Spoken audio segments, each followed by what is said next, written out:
कल वाणी चल रही थी 15 जून सन 1966 की, पहले पेज के अंत में ब्रह्मा को कहते हैं प्रजापिता ब्रह्मा। वो प्रजापिता ब्रह्मा तो यहाँ ठहरा ना, माना जहाँ प्रजा है वहाँ प्रजापिता है। वहाँ हम आत्माएं शायद एक बाप के बच्चे ब्रदर्स हैं। बाप शिव के साथ रहने वाले हैं। परमात्मा का नाम है शिव और आत्मा का नाम है शालिग्राम। शाली कहते हैं चावल को। चावल में जब तक छिलका है तो जैसे देह अभिमानी पतित आत्मा, छिलका देह भान का उतर जाता है तो शुद्ध आत्मा चावल के स्वरूप माना शालिग्राम जैसी रह जाती है। बाप परमात्मा अलग है और आत्मा अलग है। आत्माओं में देह भान का छिलका चढ़ता है, परम पिता परमात्मा में देह भान के छिलके की बात नहीं, वो तो सदा शिव है। तो आत्माओं का भी रचयिता चाहिए ना। रचयिता किस हिसाब से कहा जाएगा? क्योंकि रचना और रचयिता का संबंध तो साकार में होना चाहिए। आत्मा तो है निराकार, सुप्रीम सोल भी निराकार है और आत्मा तो अनादि अविनाशी है। तो रचने का तो सवाल पैदा नहीं होता। लेकिन आत्मा अपने स्वरूप को भूल जाती है देवभान में आने के कारण। तो सुप्रीम सोल बाप इस सृष्टि पर आते हैं और आत्मा को अपना परिचय देते हैं कि तुम आत्मा अति सूक्ष्म ज्योति बिंदु हो। वैसे मैं आत्मा ज्योति बिंदु हूँ, वैसे तुम भी ज्योति बिंदु हो। बिंदु बिंदु आत्माएं सब एक समान, लेकिन मेरे में और तुम जन्म मरण के चक्र में आने वाली आत्माओं में अंतर है। मैं जन्म मरण के चक्र में नहीं आता हूँ क्योंकि अभोक्ता हूँ और तुम आत्माएं भोगी हो। अभोक्ता नहीं हो सकती, तो भोगी होने के कारण तुम्हारी आत्मा की शक्ति क्षीण होती रहती है। तुम देह भान के छिलके में बंध जाती हो और मैं तो सदाशिव हूँ। मैं अगर सदाशिव न रहूं और आत्मिक स्थिति में न रहूं तो तुम आत्माओं को इस शरीर के बंधन से छुड़ाने वाला कोई भी नहीं रहेगा। इसलिए मैं तुरीय आत्मा हूँ। तुम बंधन में आने वाली आत्माएं हो, सत्य रूपी रंगमंच पर पार्ट बजाने वाली हो। कभी 16 कला संपूर्ण बनती हो, कभी कलाहीन बन जाती हो। मैं तो जन्म मरण के चक्र में ही नहीं आता। गर्भ से मैं जन्म नहीं लेता। तुम आत्माओं का गर्भ से जन्म होता है। जिनका गर्भ से जन्म होता है उनकी मृत्यु भी होती है। आत्मा तो मृत्यु को नहीं पाती।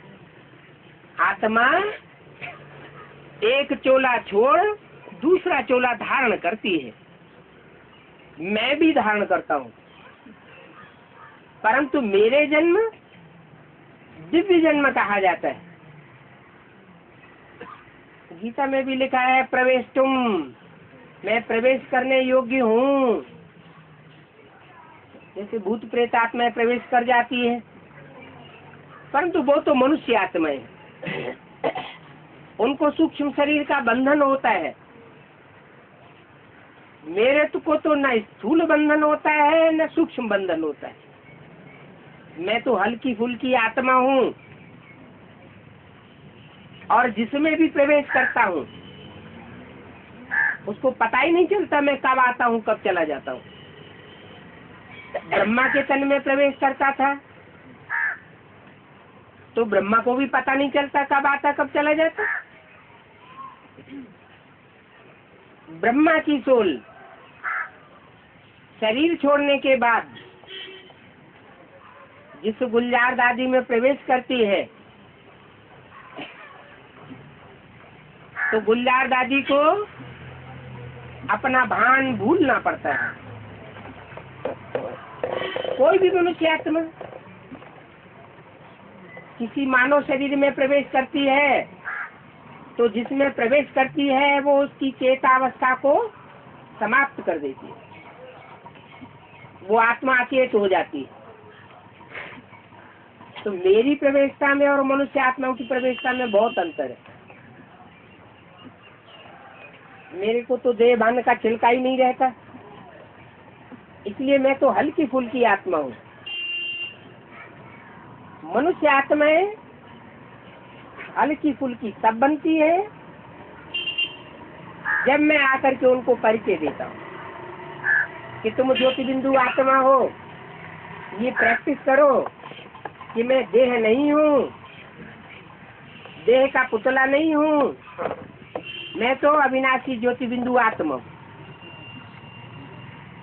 तो आत्मा का जब परिचय मिलता है तो जैसे आत्मा की रचना हुई, बाकी रचे जाने की बात नहीं है क्योंकि आत्मा तो अनादि अविनाशी है। तो आत्माओं का रचयिता ज्ञान देने के कारण वो सुप्रीम सोल कहा जाता है। ये बातें सारी दिल में करते रहना चाहिए कि हम जो ज्योति बिंदु आत्मा हैं, हम ये शरीर रूपी पुतला नहीं है।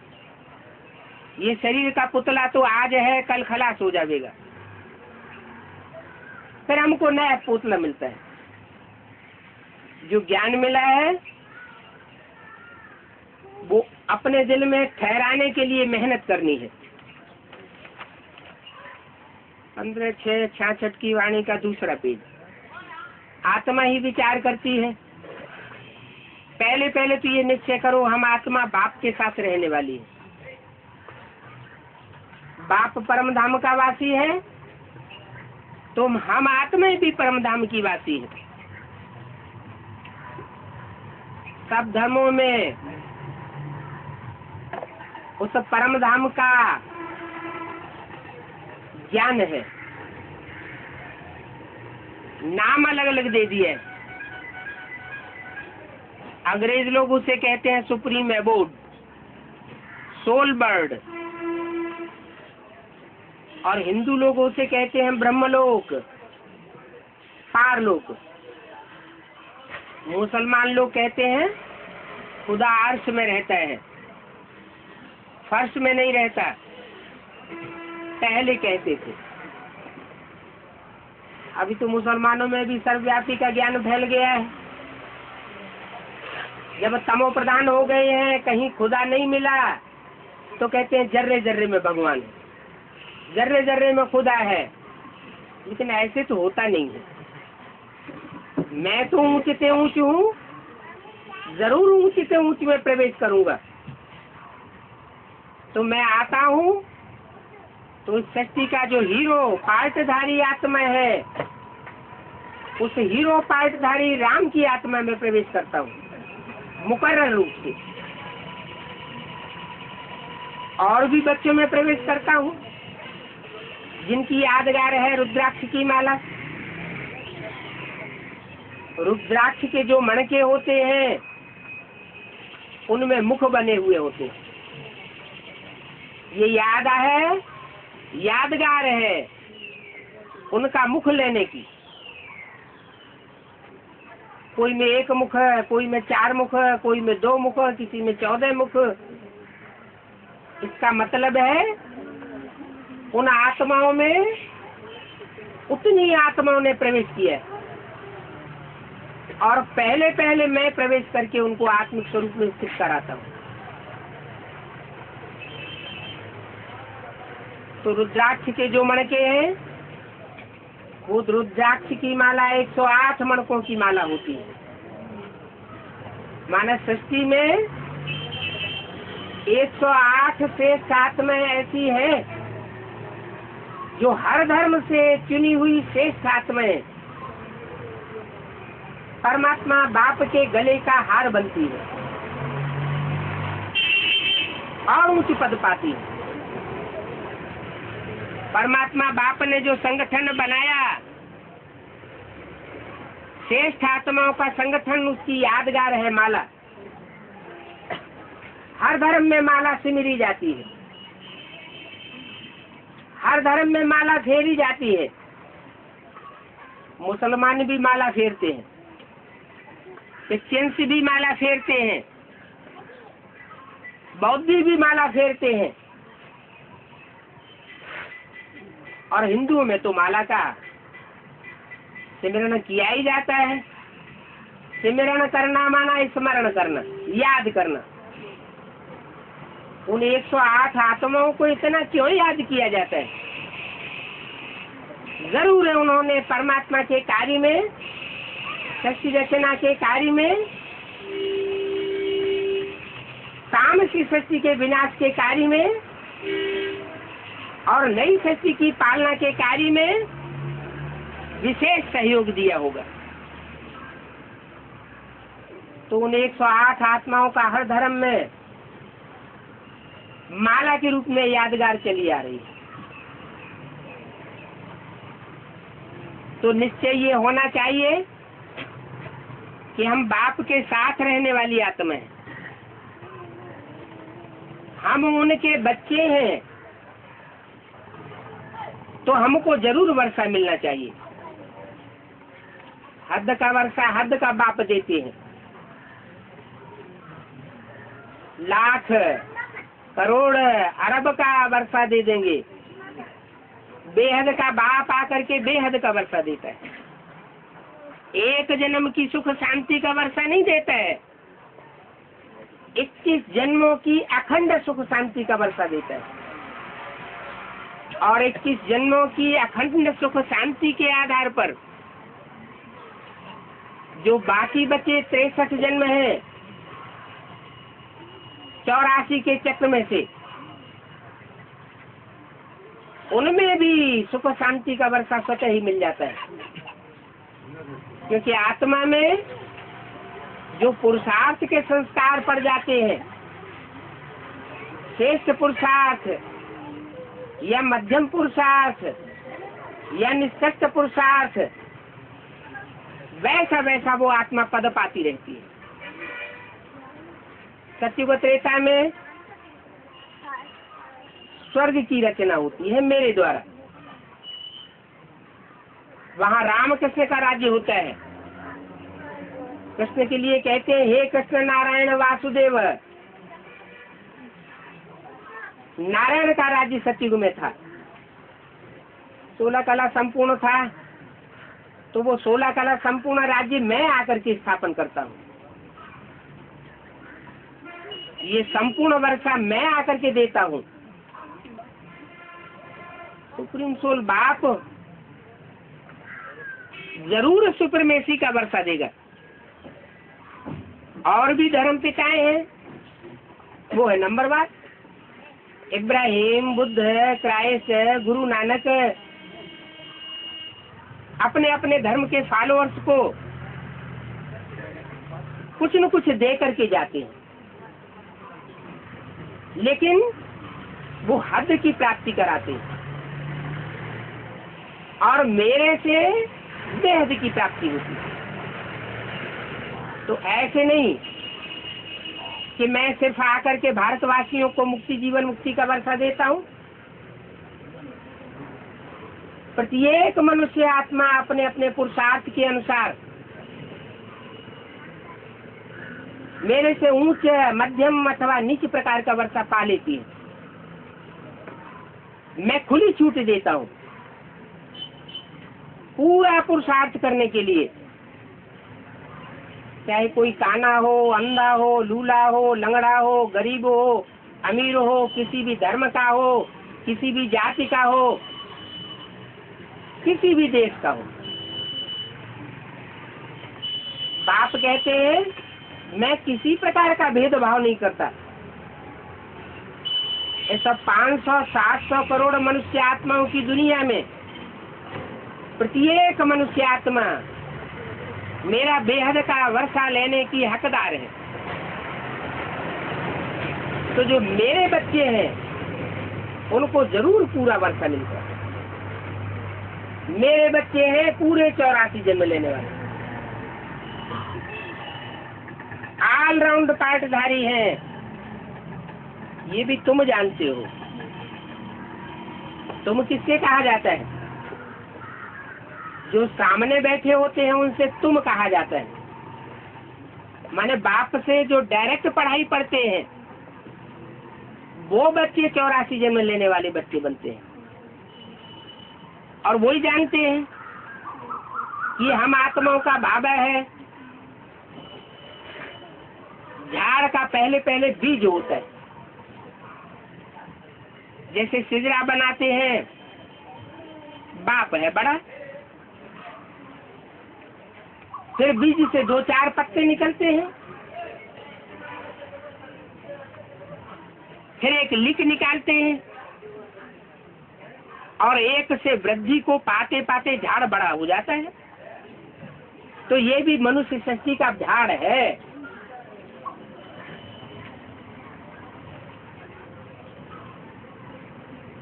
नक्शा होता है ना, फलाने से फलाना निकला, सिजरा कहते हैं।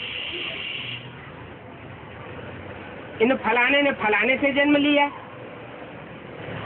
तो तुम बच्चे जानते हो मूल वतन में सभी आत्माएं रहती हैं। इनका भी चित्र है। ऊंच से ऊंच है बाप। ऊंच और नीच का सवाल कहाँ पैदा होता है? आत्माओं की दुनिया में, ब्रह्मलोक में, पारलोक में या इस साकार लोक में? ये साकारी लोक है जहाँ ऊंच और नीच का सवाल पैदा होता है।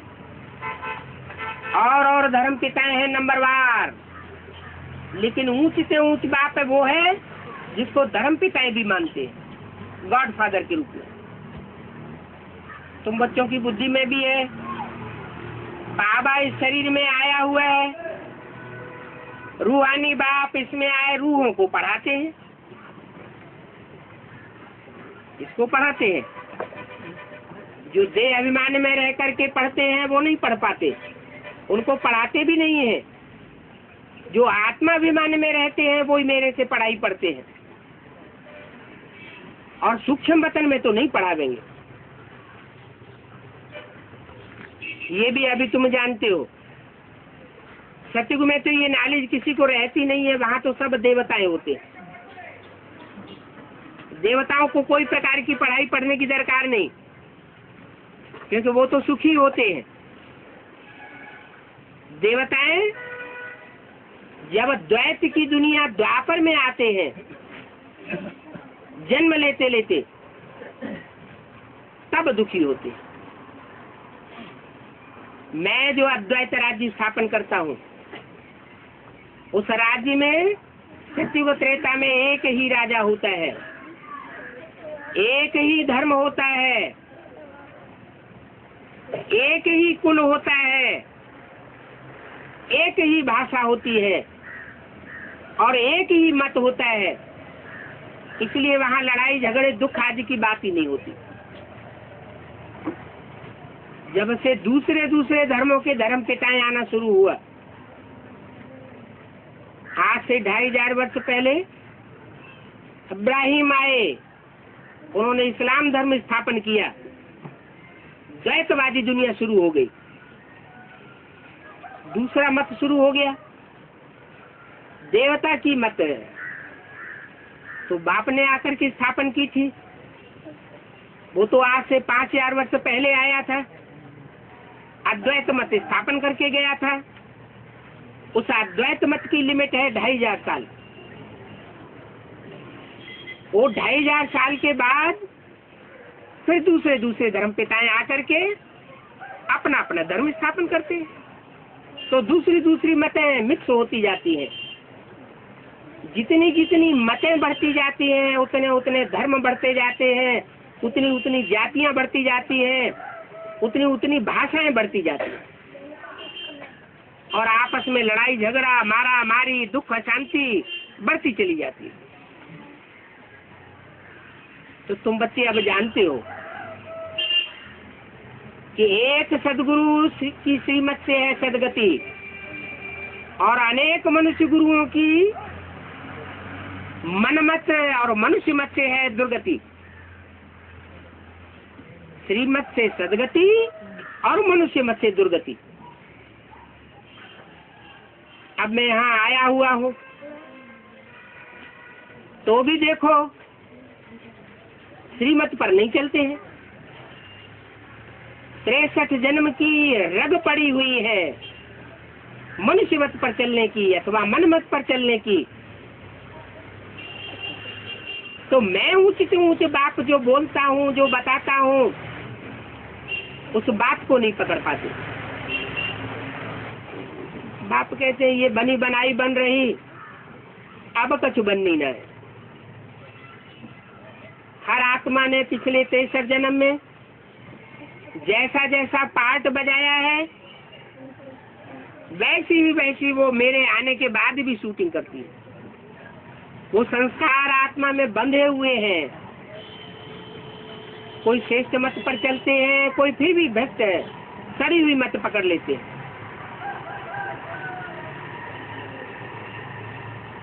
मैं तो आकर के पहली बात बताता हूँ कि तुम आत्मा हो, दूसरों को भी आत्मिक रूप में देखोगे तो माया का वार नहीं होगा। काम क्रोध लोभ मोह अहंकार ये वार नहीं कर सकेंगे। इन बातों को अभी तुम जानते हो। सत्युग में ये नॉलेज किसी को नहीं रहेगी, दरकार ही नहीं। बाप ही संगम पर आई ये नॉलेज देते हैं। इस मनुष्य शस्त्र रूपी झाड़ का नॉलेज कोई को नहीं है। गीता में कहते हैं ऊर्ध्वम मूलम मदशाख है अश्वत्थम और अव्ययम। बस एक श्लोक देकर के बात छोड़ दी। पूरी बात कोई को समझ में नहीं आती। अभी मैं आकर के बताता हूँ। ये मनुष्य शस्त्र रूपी जो झाड़ है इसका बीज है प्रजापिता। दूसरे धर्म के लोग भी उस आदि पिता को मानते हैं। अंग्रेज लोग उसे कहते हैं एडम, मुसलमान लोग उसे कहते हैं आदम, जैनियों में उसे कहते हैं आदिनाथ, हिंदुओं में उसे कहते हैं आदिदेव। तुम आदिदेव है, पुरुष है, पुराण है, ऐसे कह करके शंकर जी की स्तुति करते हैं। शंकर के लिए कहते हैं कि वो अनादि है। उसका जन्मदाता पिता कोई साकार में नहीं दिखाया जाता। जो है सारी सृष्टि का आदि, उसको भला कौन जन्म देगा? तो वो बीज है सारी मनुष्य सृष्टि रूपी झाड़ का।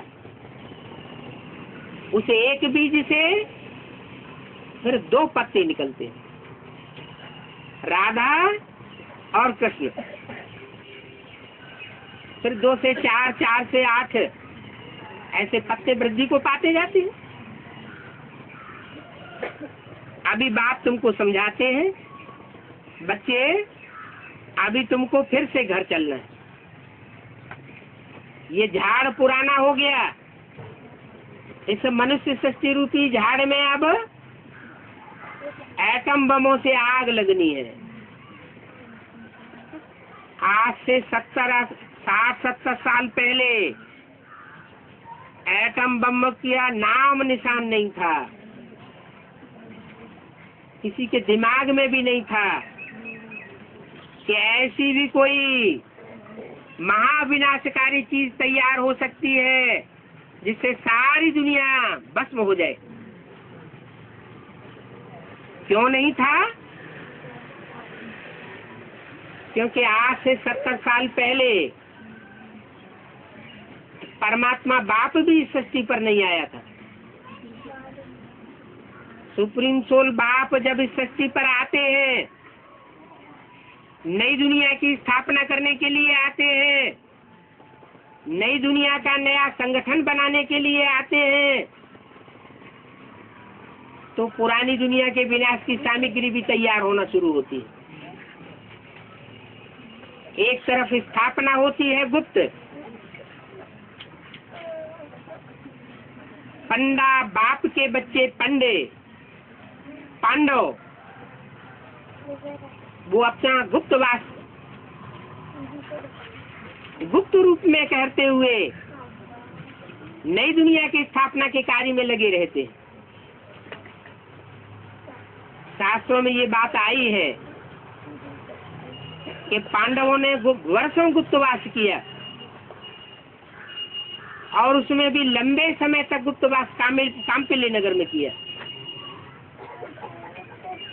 वो कम्पिल नगरी आज भी मौजूद है और वो कार्य कहते हैं राजा द्रुपद के राज्य में हुआ था। ध्रुव जिसका पद है उसका नाम दे दिया है ध्रुव पद, बिगड़ करके हो गया द्रुपद। उनकी बेटी का नाम द्रौपदी रख दिया। वास्तव में वो था ध्रुवपदी, जिसका पद संसार में ध्रुव है।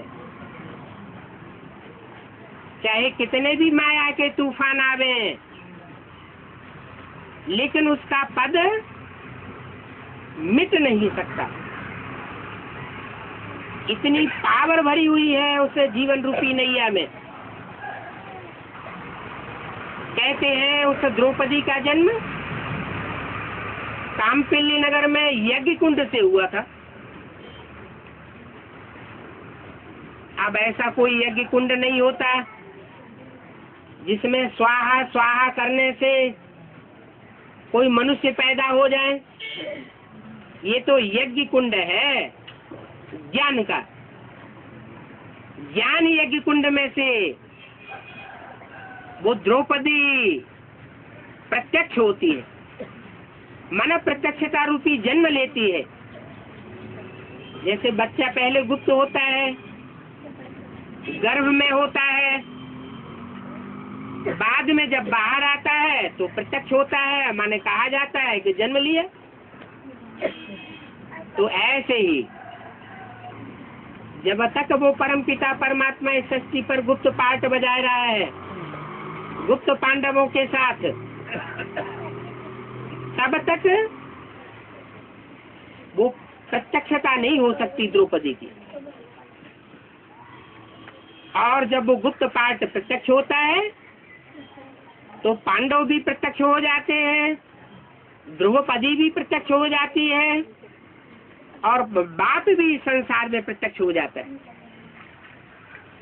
वो बाप है मनुष्य सृष्टि का पिता, एडम आदि देव। वो एक के प्रत्यक्ष होने से फिर नंबरवार माला के 108 दाने भी प्रत्यक्ष होने लग पड़ते हैं। वो है फर्स्ट क्लास माला। फिर नंबरवार मालाएं हैं, 1008 भी कहा जाता है। ब्रह्मा की 1000 भुजाएं, फिर 16108 भी कहा जाता है।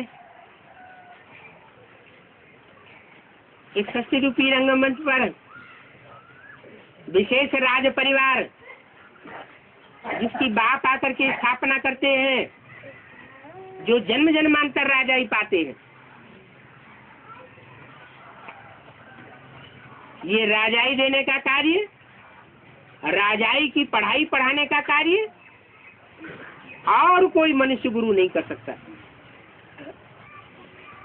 न वो राजयोग सिखा सकते हैं, परमात्मा बाप ही आकर के राजयोग सिखाता है और जन्म जन्मांतर की राजाई प्रदान करता है आत्माओं को। तो वो 16,108 की माला भी प्रसिद्ध है। जो प्राचीन प्राचीन मंदिर हैं उसमें बड़ी गरारी के ऊपर वो 16,108 की माला रखी रहती है। 4 4 8 8 10 10 मनुष्य मिलकर के उसको खींचते हैं। उस खींचने का मतलब हुआ कि 108 की माला तो एक एक को एक एक बैठ करके समझाता है और एक एक की बुद्धि को परमात्मा की तरफ आकर्षित करता है। माना व्यक्तिगत ज्ञान देने से व्यक्तिगत जो पावर मिलती है परमात्मा से, उससे 108 की माला तैयार होती है। और जो 16,108 की माला है वो उन आत्माओं की माला है जो हर धर्म से खींची हुई श्रेष्ठ आत्मा है और उनको संगठित रूप में खींचना पड़ता है।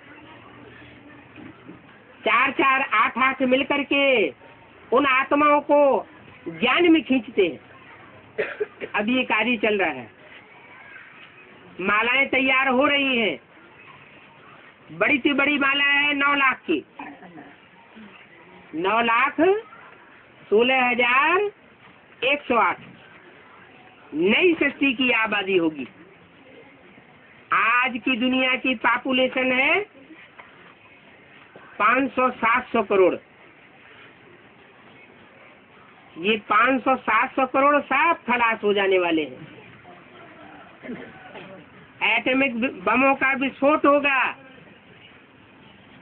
और पृथ्वी का बैलेंस बिगड़ जाएगा।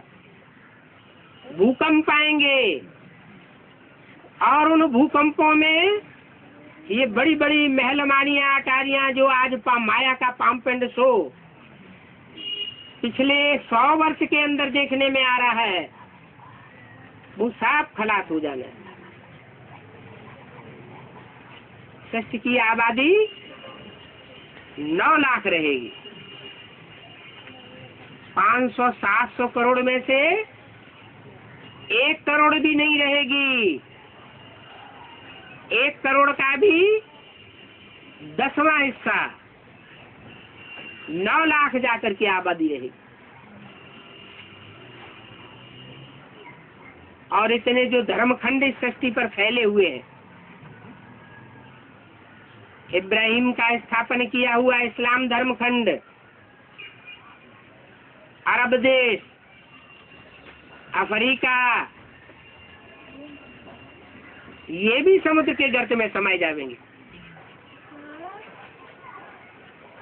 क्राइस्ट के आने के बाद समुद्र के गर्त से बाहर आने वाला क्रिश्चियन धर्मखंड, यूरोपीय देश, अमेरिका, वो भी समुद्र के गर्त में समाये हुए थे। जब ये धर्म आए, इनकी जनसंख्या बढ़ी, तो ये धर्मखंड भी समुद्र से ऊपर आ गए। महात्मा बुद्ध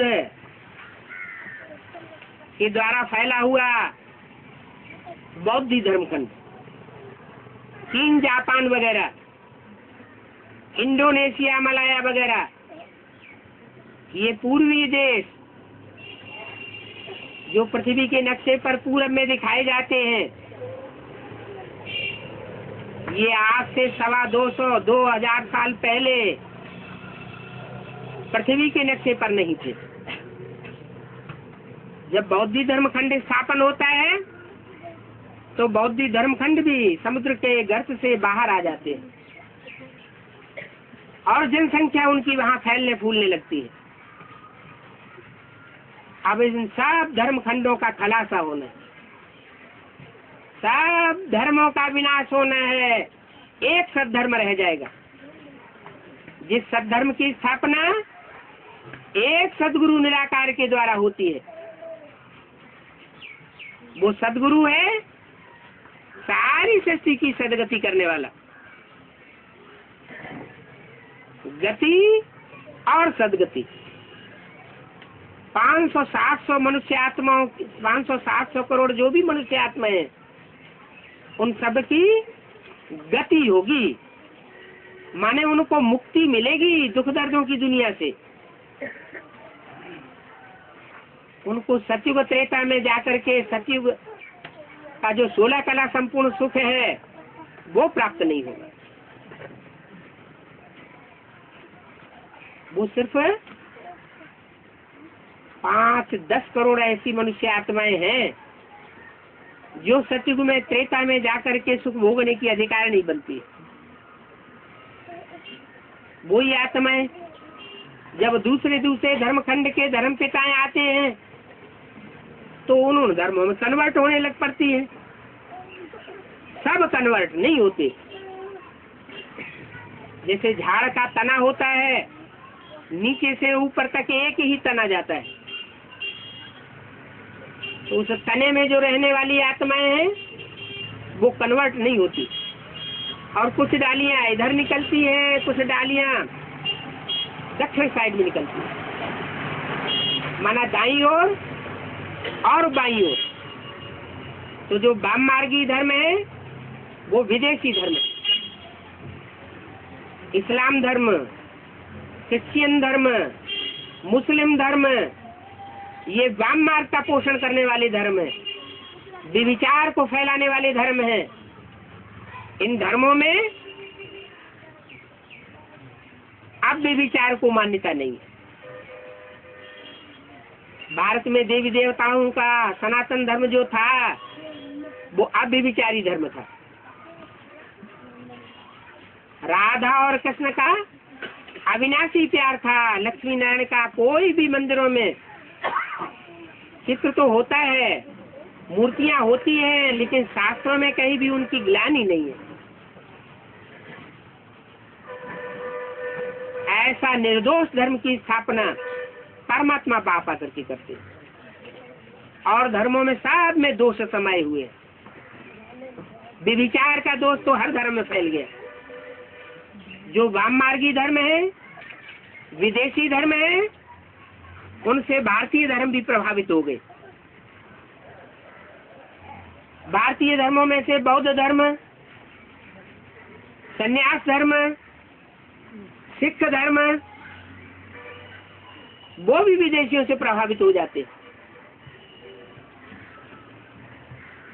बाप आकर के बताते हैं, बच्चे जो भारतवासी हैं वो ही दूसरे धर्मों में कन्वर्ट होते रहे हैं। दूसरे धर्म की आत्माएं कभी भारत के धर्म में आकर के कन्वर्ट नहीं हुई। ये 2500 वर्ष की हिस्ट्री बताती है। इसलिए हिंदुओं की जनसंख्या, सनातन धर्म वालों की जनसंख्या कम होती गई और दूसरे धर्मों की जनसंख्या बढ़ती गई। आज भी दुनिया में 100-150 करोड़ से ऊपर क्रिश्चियंस की संख्या है। लगभग इतनी ही इस्लामियों, मुसलमानों की जनसंख्या है। और हिंदू सिर्फ भारत में ही सीमित कर रह गए। क्या कारण है? कारण यही है कि जो देवी देवता सनातन धर्म की आत्माएं हैं, उनमें से ज्यादा हिस्सा एक ऐसा है जो दूसरे धर्मों से प्रभावित हो जाता है। जो आया उसी को सर झुका दिया। ये भारत की विशेषता रही है कि सब धर्मों के यहाँ मान्यता प्राप्त की गई है। हर धर्म ने आकर के यहाँ अपना सिक्का जमाया है। भारत माता पिता का देश है। सारी सृष्टि का जो माता पिता है, एडम ईव, आदम हुआ, आदि देव आदि देवी, वो यहाँ से विख्यात होते हैं। क्योंकि भारत में ही भगवान आते हैं, भारत में ही आकर के सनातन धर्म की स्थापना करते हैं।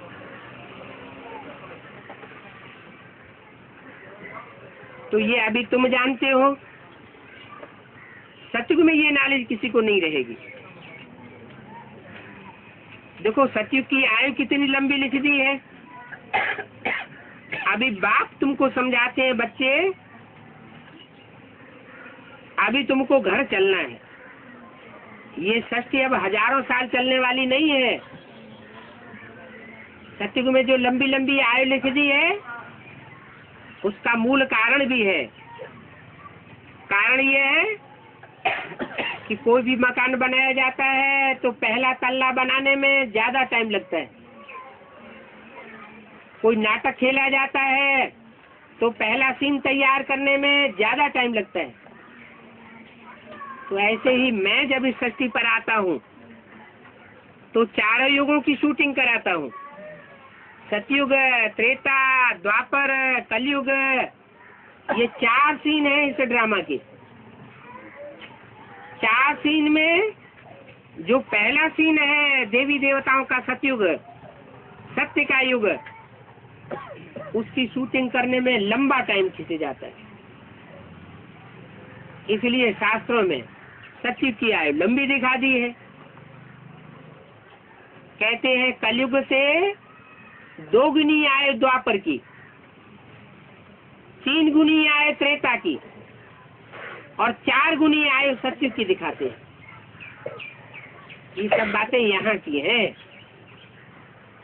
इस समय जबकि कलयुग का अंत होने वाला है, सतयुग की आदि होने वाली है, तो आधा हिस्सा कलयुग का और आधा हिस्सा सतयुग का 50-50 वर्ष ऐसे समझा जाए।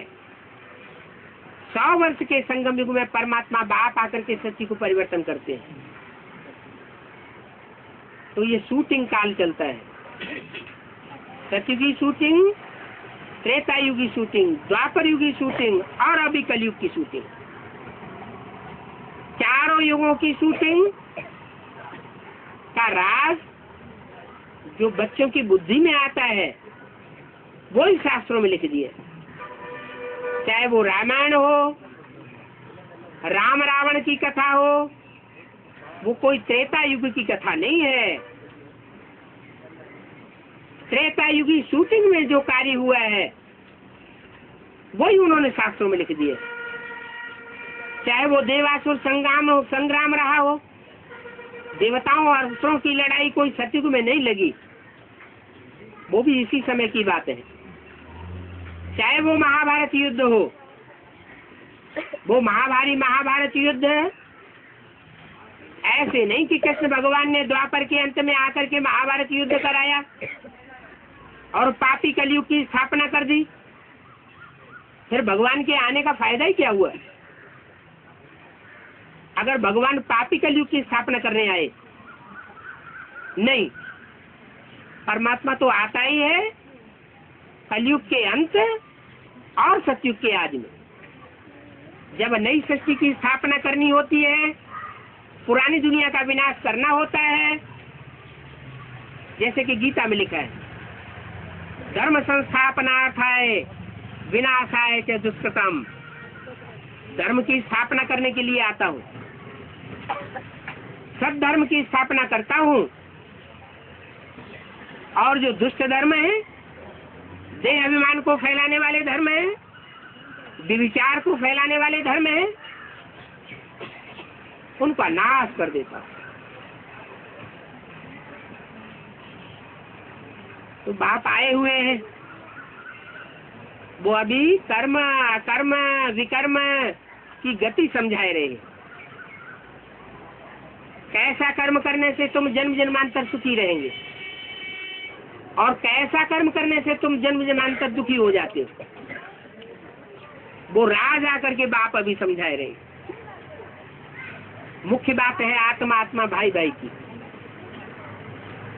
वो तब होगा जब अपने को देह समझना बंद करेंगे, दैहिक रूप में देखना बंद करें और दूसरी आत्माओं को भी दैहिक रूप में देखना बंद करें। ये स्त्री है, ये पुरुष है, ये मामा है, ये चाचा है, ये काका है, ये ताऊ है, ये देह और देह के संबंध खलास करके जाता हूँ। जो नई दुनिया स्थापन होती है वहाँ इतने ढेर के ढेर संबंध नहीं होते, इसलिए मनुष्य आत्मा देवान में नहीं आती। वहाँ सिर्फ 2 ही संबंध होते हैं, माँ बाप और बच्चे, इसलिए देवान में आने की बात ही नहीं रहती।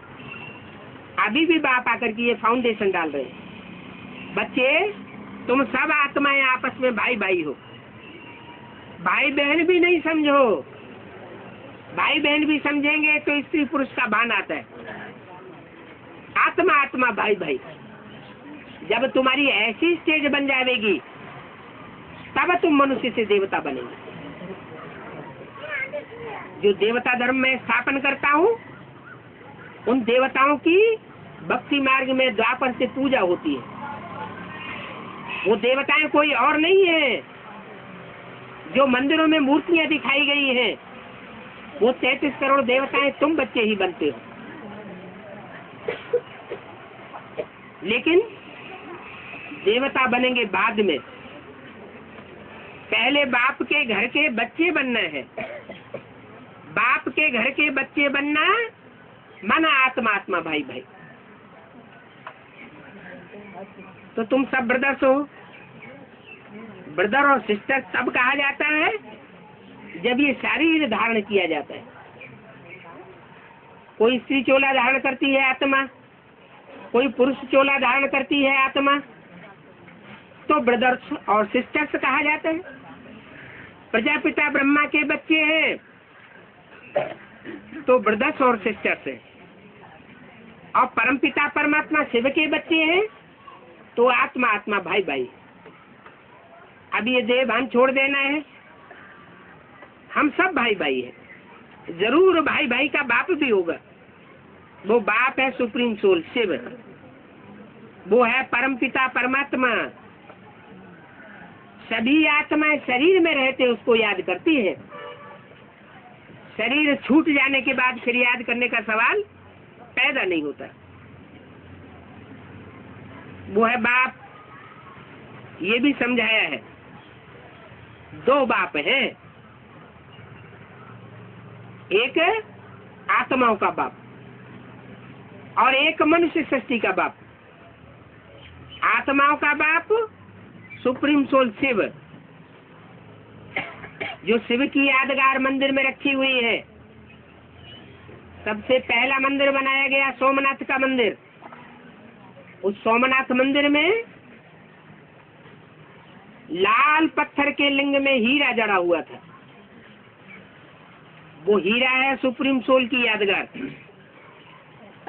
और जिस पत्थर गोल पत्थर में वो जड़ा हुआ था वो लाल पत्थर है शरीरधारी की यादगार। जिस शरीर में वो हीरा प्रवेश करता है सुप्रीम सोल, और उसको हीरो पाटधारी बनाता है। तो लिंग है शरीरधारी की यादगार। वो यादगार लिंग क्यों बनाई गई? उसको हाथ पांव नाक आंख कान क्यों नहीं दिखाए गए? क्योंकि वो संपूर्ण पुरुषार्थ की स्टेज में जब टिकता है तो इंद्रियों के भान को भूल जाता है। इंद्रियां जैसे हैं ही नहीं, अतीन्द्रिय सुख का पाठ बजाता है। इंद्रियों से परे की स्टेज हो जाती है। इसलिए मेरे लिंग स्वरूप की पूजा होती है। और जो देवताएं हैं उनके हस्त कमल, पाद कमल, नयन कमल, सब इंद्रियों की पूजा होती है। क्योंकि सभी इंद्रियों में पवित्रता समाई जाती है। लेकिन मेरे स्वरूप की जो पूजा होती है वो लिंग रूप की पूजा है। और ये लिंग रूप की पूजा दक्षिण भारत में विशेष फली फूली है। तो दक्षिण भारत के लोग जरूर इस बात को ज्यादा जल्दी पहचान जाते हैं कि शिव क्या है, कैसे सृष्टि पर आता है, कैसे पाठ बजाता है, कैसे पतितों को पावन बनाता है। उत्तर भारत के लोग आज भी अनभिज्ञ हैं, बेचारे नहीं जान पा रहे हैं। भले परमात्मा बाप की जन्मभूमि उत्तर भारत में मनाई जाती है, लेकिन उत्तर भारत के लोग अभी भी अनभिज्ञ हैं, अंधेरे में हैं। और दक्षिण भारत के लोग जो कि भाषा भी नहीं जानते,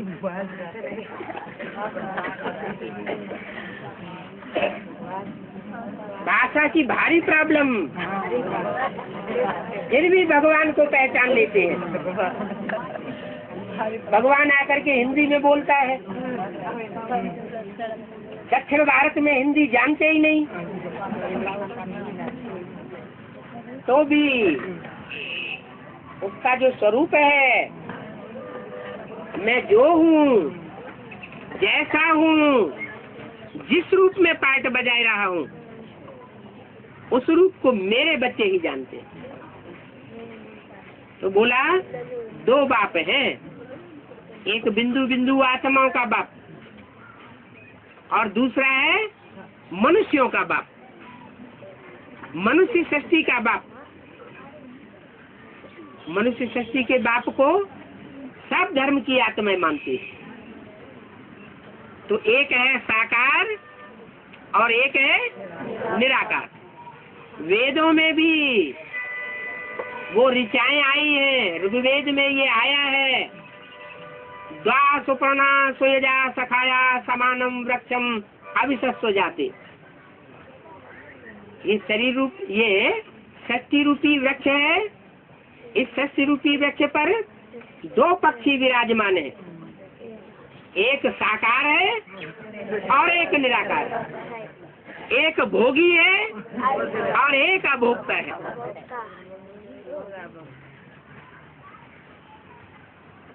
है एक ही शरीर। एक ही शरीर में दो प्रकार की आत्माएं कार्य करती है।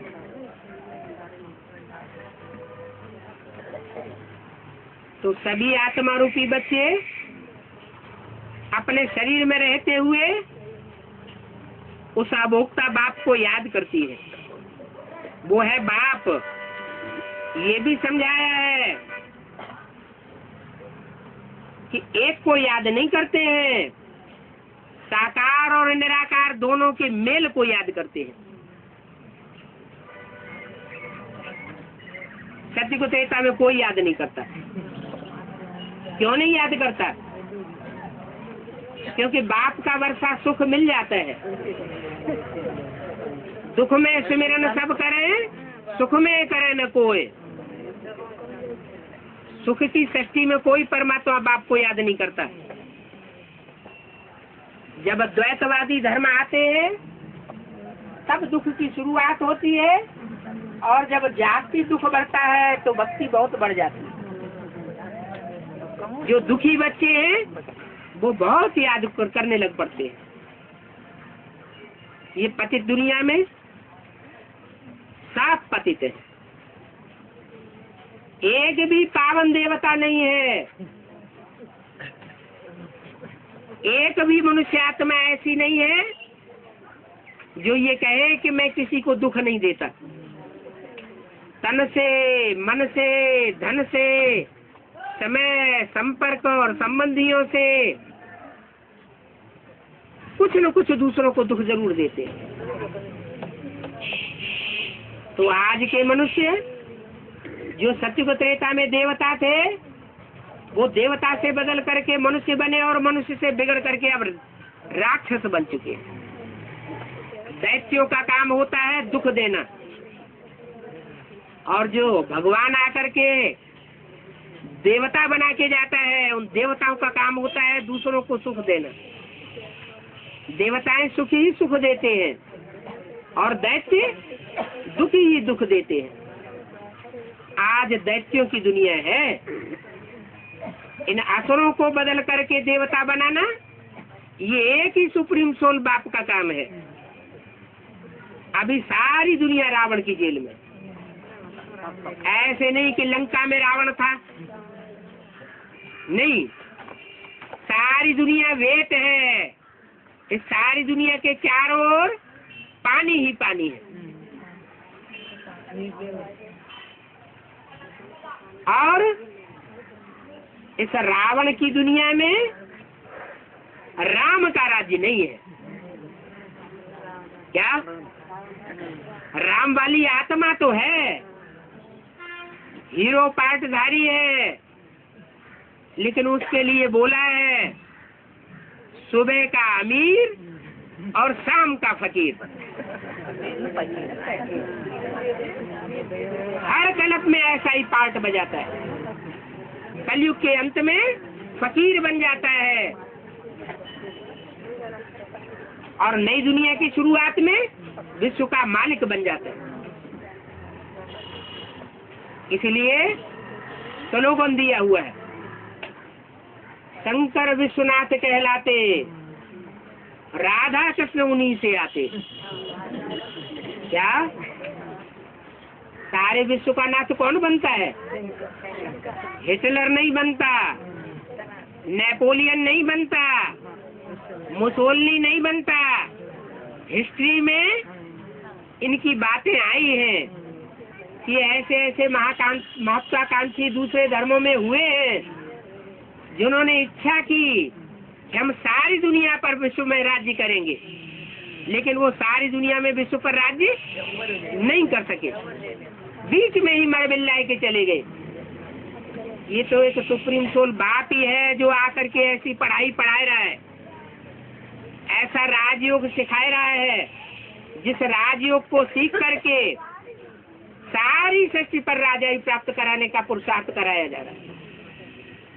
अब जो जैसा पुरुषार्थ करे वैसा जन्म जन्मांतर का राजा बने।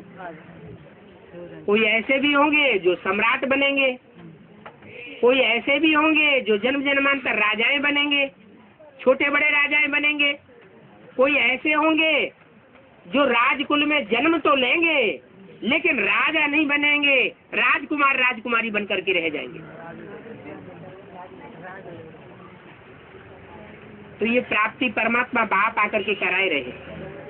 ओम शांति।